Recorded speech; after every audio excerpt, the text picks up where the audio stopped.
Hi, welcome to SBR Sports Picks. I'm Peter Loshak. Today is Tuesday, May 3rd. We are doing a regular call right now with SBR contributor and professional handicapper Ian Cameron, taking a look at the opening lines for the next day's games. Right now we're looking at the opening lines for the slate of games for Wednesday, May 4th. We've got a full slate of games. Ian Cameron, thanks for being back with us. We got 15 games here.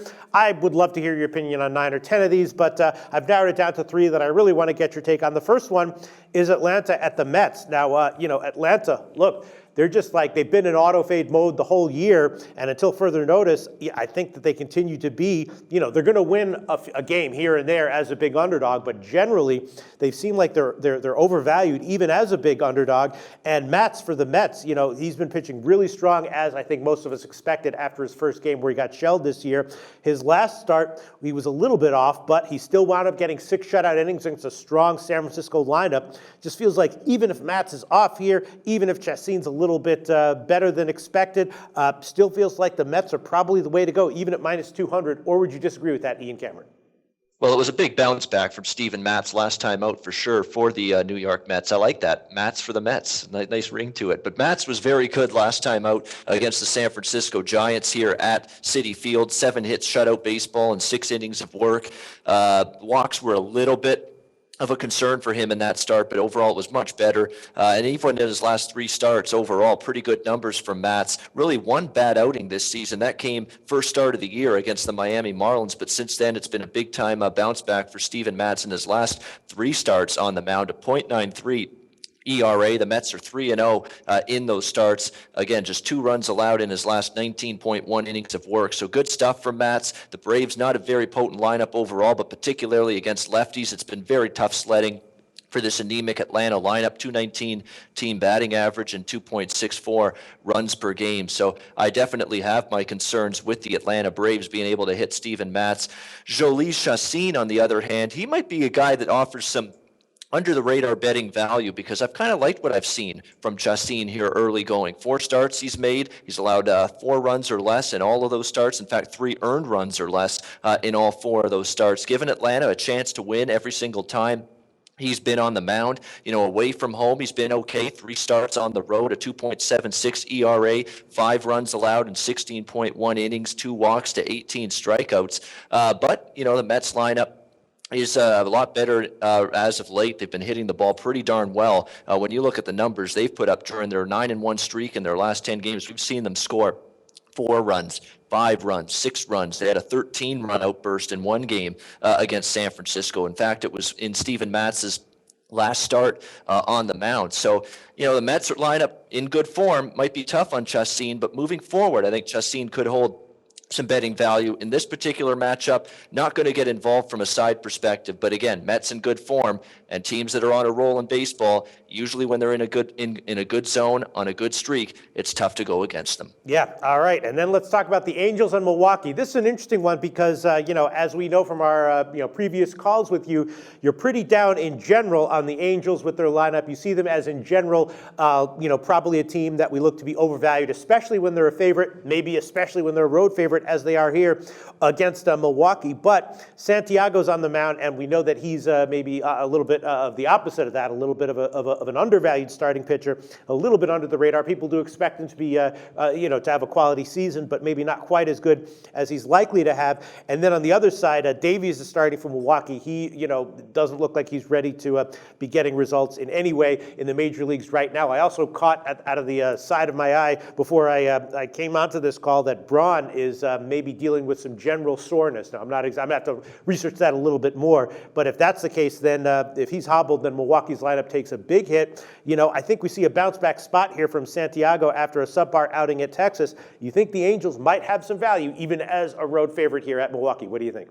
Yeah, well, when I see Zach Davies on the mound, I'm thinking either over the total or I bet against him from a side perspective, and that's exactly where my lean would be in this game. The problem is I'm not in any rush to lay a road price with the LA Angels. I don't like this team very much. I've said that on more than one occasion. Very erratic, very inconsistent. But you like Santiago, right? Yeah, San Diego's got some potential. There's no question. But the one concern I have here is Milwaukee's suddenly hitting. And that could be a bit of an issue here against this Milwaukee team. I know Braun, his status up in the air, but still, I mean, you look at Milwaukee, last 3 games, 5, 14, and 8 runs scored, pounded Weaver last night. They pounded Tom Kohler of the Miami Marlins on the weekend. Now, Santiago should be a decent matchup here against Milwaukee. They haven't faced him yet, so that's usually an advantage for the pitcher. But, Santiago's last start, he labored 4 runs on 8 hits and 5.2 innings of work against Texas. And usually when teams are in good hitting form right now, like Milwaukee, sometimes they're able to overcome situations like this, especially when they're facing a guy, even when they're facing a guy for the first time, like Milwaukee is here for Santiago. That being said, I still favor Santiago for sure over Zach Davies. There's nothing to like whatsoever about what I've seen from him through 3 starts this season. He's allowed 14 runs over a span of 13.1 innings. That's just not going to get the job done whatsoever. You look at that walk to strikeout ratio, it's pretty ugly as well. 7 walks, 10 strikeouts. Home runs have been an issue. Zach Davies, to me, a very, very hittable pitcher. And the LA Angels offense, yes, it can be spotty at times, but they should be able to hit this guy like so many other teams that he has faced have been able to. Right. So right now, my leans in this game, I'm lukewarm on LA. I don't like the price, but it wouldn't surprise me to see the Angels win in this game. Maybe see some runs scored as well. So LA probably wins a higher scoring game in this one. Right, maybe to make it a little bit safer to take the Angels on the first 5 innings line. That way you get to all of Santiago. All right, then the next game I want to ask you about, Washington at KC. Now, one of the many money trains that we've seen in baseball in recent weeks has been fading KC, and I'm somewhat proud to say that in most of those situations I was on them. That's a train that I've been riding. I think I'm going to be riding it tonight, definitely facing Rourke with Washington. And then tomorrow, Strasburg against Medlin, and once again, a big pitching advantage on paper, at least for Washington. Strasburg looks as strong as ever.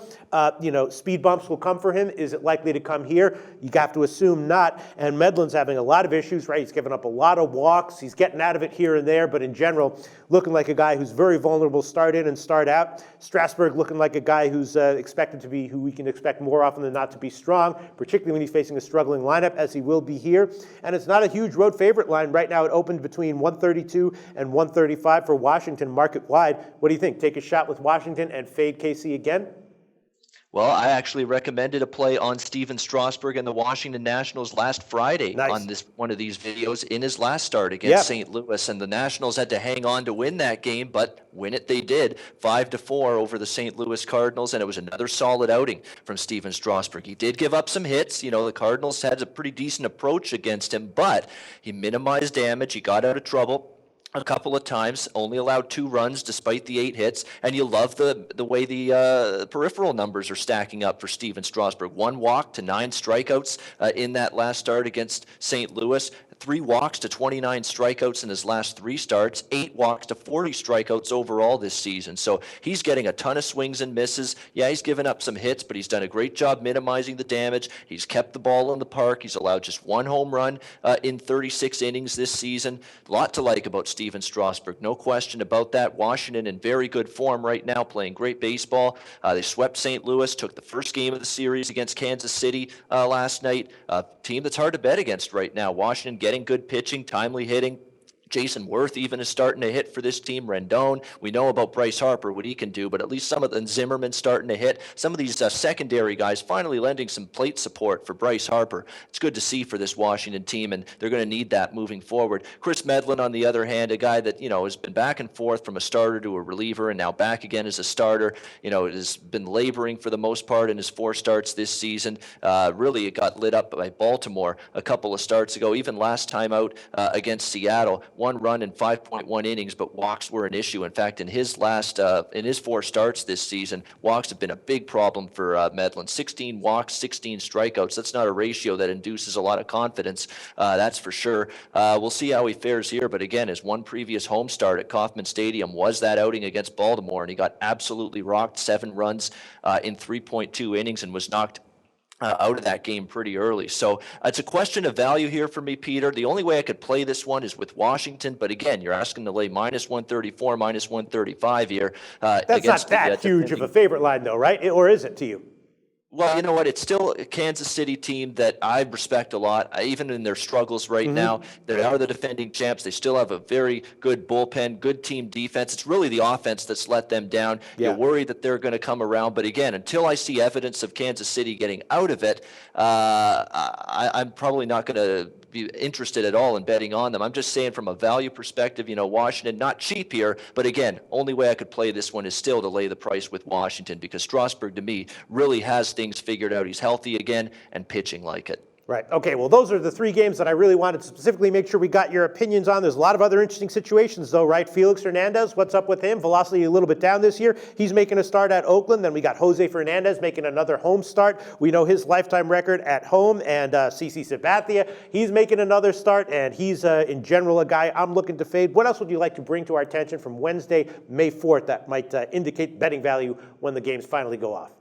Well, Philadelphia against St. Louis looks like we could have some runs scored in that particular game. Morgan against Leake. I've said about Mike Leake many, many times before with you, Peter, on these videos, that he's just a very hittable guy, a fly ball pitcher who's been really hit hard. Walks have been an issue for him.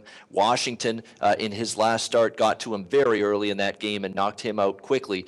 And I think he's very susceptible right now. I know the Phillies lineup can be a little bit spotty at times, but I think even they could get to Mike Leake in this particular start. Adam Morgan, on the other hand, I don't trust him to step up when he faces a very disciplined lineup like St. Louis, the St. Louis lineup that pounded out, 10 runs last night in a victory over the Philadelphia Phillies. I think the Cardinals' bats certainly should be able to have some success. I don't see a ton of difference between their righty and lefty splits. They've been able to hit pretty decently against both sides. So Adam Morgan, to me, another hittable pitcher, 5.4 ERA so far, 3 runs allowed, 5 innings of work. So again, a guy that I don't think has a lot of longevity in this Philadelphia Phillies rotation. So asking to get to 8 runs in that matchup between the Phillies and Cardinals tomorrow night, Morgan on Wednesday night, Morgan against Leake, I think that's definitely something we could get to. So I'd look over the total in that one. Mike Leake remains on the fade list as a bet against a pitcher for me here. He has shown me nothing really that he can get things turned around. Yeah, that sounds good. And Philly's bullpen is also,